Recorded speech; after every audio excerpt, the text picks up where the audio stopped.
కళ్యాణ్ గారి మీద మీ అభిప్రాయం ఏంటి రాజకీయంగా? ఆయన అంత పెద్ద గొప్ప నాయకుడేం కాదు. ఓకే.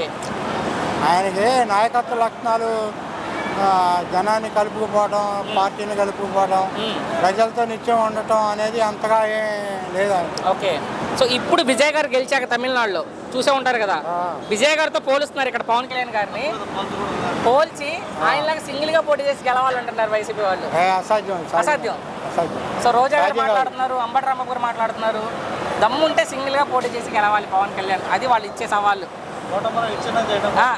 ఏదైనా మరి రాజకీయం కదా. ఏ బాబాయ్ ఏంటి సింగిల్ గా ఒకవేళ పోటీ చేస్తే పవన్ కళ్యాణ్ గారు ఎలా ఉంటుంది అనుకుంటున్నారు? లేదు, ఆయన సక్సెస్ కాలేడు. ఎందుకు? విజయ్ అక్కడ ఎంత పెద్ద హీరో, ఇక్కడ